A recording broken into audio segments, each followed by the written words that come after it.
新型センチュリー開幕、どっちだよっていうところなんですが、それは動画の最後で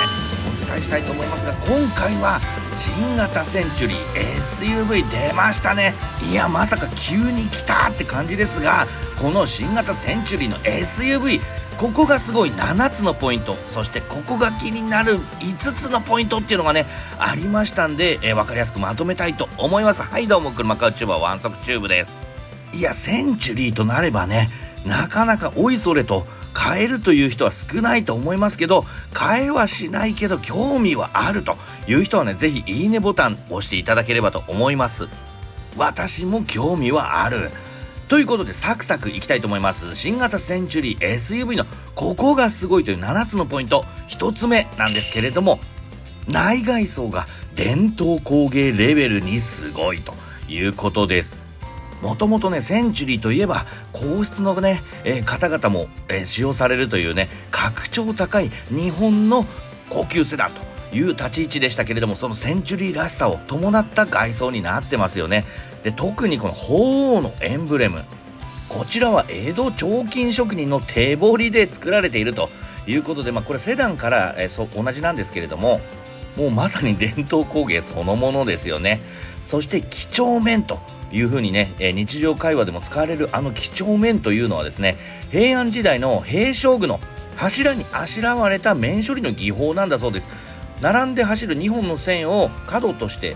研ぎ出して、そのわずかな隙によどみなく通した面を1本の線として際立たせているというのが、この水平基調のね、センチュリーらしいサイドのキャラクターラインなんですけど、これも美しいですよね。さらに天下5剣の一つとされる三日月宗近のしのぎ筋というね、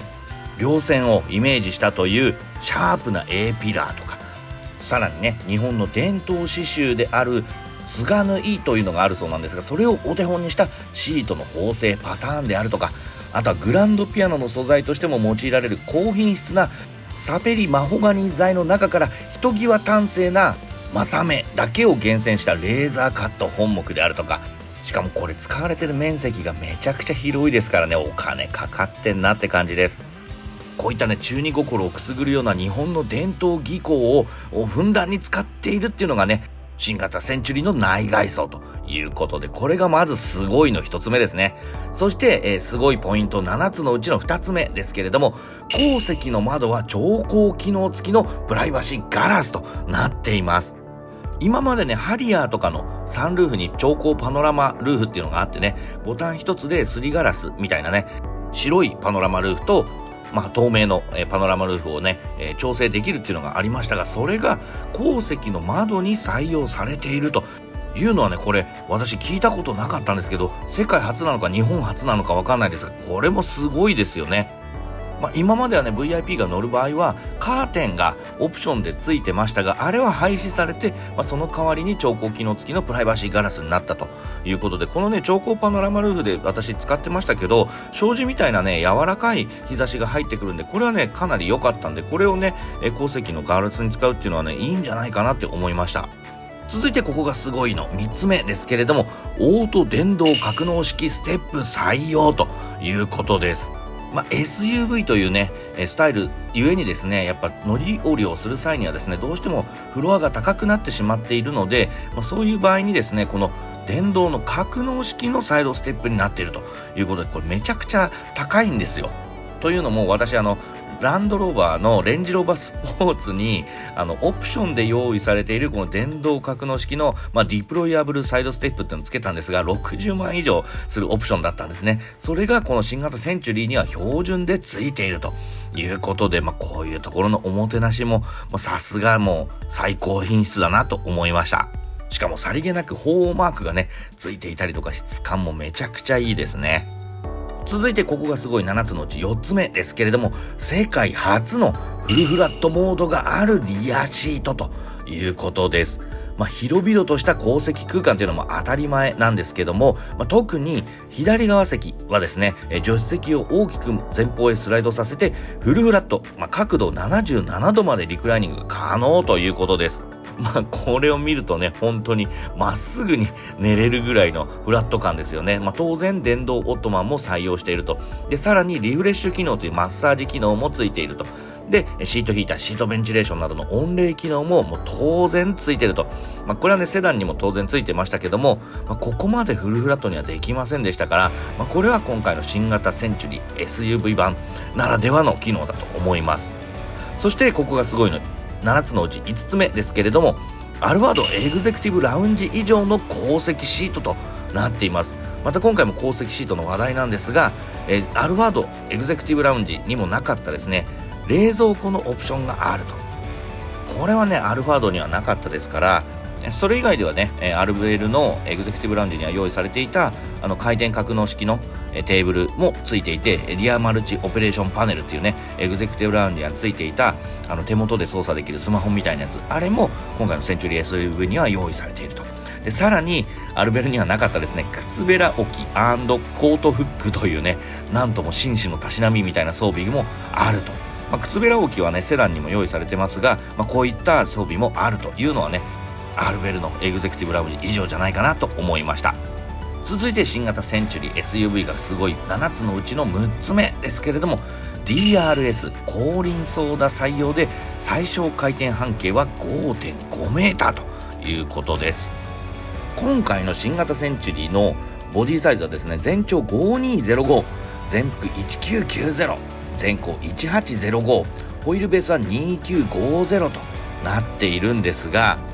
全長 5.2 メーターということでアルベルより当然長いです。こんな巨体ながらですね、後輪ソーダの DRS、ダイナミックリアステアリングがついていることによって最小回転半径は 5.5 メーターということで、大きいながらもね、取り回しは良さそうですよね。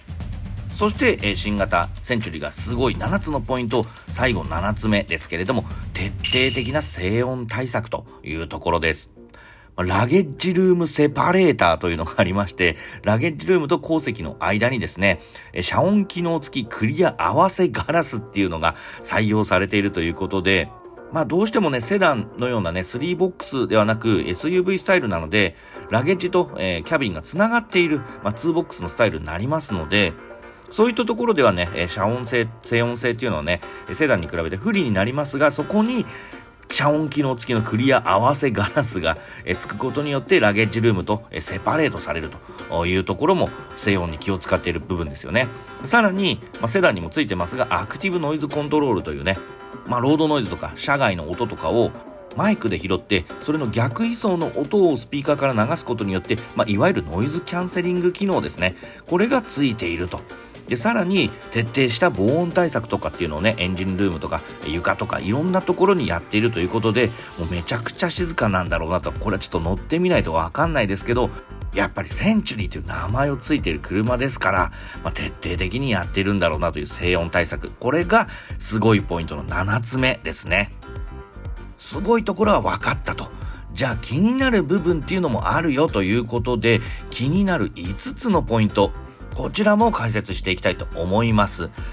続いて気になる5つのポイントのうち2つ目ですけれども、ラゲッジ容量が340リッターと意外と狭いというところです。ちなみにセンチュリーセダンだと484リッターありますので、140リッターも狭いということになっています。で、セダンだとゴルフバッグ4つ収まるんですが、こちらのセンチュリー SUV ではゴルフバッグ3つまでとなっています。さらにオプションでね、冷蔵庫があるよと言っていましたが、冷蔵庫をつけると304リッターまで減ってしまって、ゴルフバッグ2つしか載せらんないというぐらいの狭さになってしまうと。5.2 メーターを超える巨体ながらラゲッジルームは意外と狭いということですね。そして気になる5つのポイント、3つ目ですけれども、パワートレーンは新開発の 3.5 リッター V6 プラス PHEV ということです。これは良い意味でも悪い意味でも気になるというところで、センチュリーセダンではですね、5リッターの V8 エンジンにハイブリッドが組み合わされているという、贅沢なパワートレーンとなっています。さらにその先代のセンチュリーではね、5リッターの V12 エンジンが積んでいたというところを考えると、だんだんダウンサイジングしていって 3.5 リッター V6 にプラグインハイブリッドというパワートレーンになっています。とはいえね、こちらの新開発の 3.5 リッター V6 エンジンプラス PHEV というのは今までトヨタのラインナップの中でもない初のパワートレインとなっているので、そこはね期待できるんじゃないかなと思います。時代にもマッチしたプラグインハイブリッドというねものになっていますし、前後2つのモーターが組み合わされて、フロントモーターと後輪側は E アクスルというね、レクサス RX500H F スポーツパフォーマンスとかと同じような E アクスルが搭載されているということで、力強いことが、想像できます。でシステム最高出力は 303kW412 馬力となっているので、パワーとしては十分と。でしかも燃費はリッター 14.2 ということで、センチュリーセダンをはるかに上回る高燃費となっています。ただしちょっと残念なポイントとしてはですね、プラグインハイブリッドながら急速充電には非対応となっています。PHEV は EV に忖度して、急速充電器開けろという、なんかそういうメッセージなのかもしれませんが、センチュリーだったら別に急速充電器止まってても多分誰も文句言えないとは思うんですけどね。続いて気になる5つのポイントの4つ目ですけれども、センチュリー伝統のファブリックシートは非採用となっています。私ね、現行のセンチュリーセダンには乗ったことあるんですけど、センチュリーといえばやっぱファブリックシートという印象があったんですが、今回のセンチュリー SUV では極み革という本革になっています。ちなみに内装色はブラック、フロマージュ、ミッドブラウンという3色から選ぶことができると。そして最後気になるポイントの5つ目ですが、価格ですね。価格も発表されました。価格は2500万円ということで、いやこれもうマンションの価格ですよね。ちなみにセンチュリーセダンはですね2008万円という価格になってますので、それより約500万円高い値段となっています。でさらにですね、ボディカラー水研ぎね、水検をなんか8時間もやるとかっていうね、レイメイというボディカラーではオプション費用が220万円となっています。いやはや驚きの価格ですね。でもセンチュリーというね、日本最高峰の車となってはですね、このぐらいしていてほしいなという気持ちもあります。といった感じで新型センチュリー SUV、 ここがすごい7つ、気になるポイント5つご紹介しましたけれども、いかがだったでしょうか。そして私が買うのかというところですが、当然買いません。いや私みたいな若造がセンチュリー乗っちゃダメでしょう。これはねさすがに恐れ多くて乗れません。そもそも買わせてくれないんじゃないかと思われます。で気になる販売方法なんですけれども、センチュリーを熟知したセールスエンジニアのセンチュリーマイスター、なんかガンダムマイスターみたいな人が一部のトヨタ販売店で在籍しているから、そこでなんかコミュニケーションを取って希望に合った車を提案するということだそうです。やっぱりねベーダーに選ばれし者じゃないとねセンチュリーには乗れないということですね。さすがにね新型センチュリー試乗する機会はないかもしれませんけれども、またね機会があれば内外装とかね、取れたらいいなと思っています。トヨタの、候補の方どうぞよろしくお願いいたします。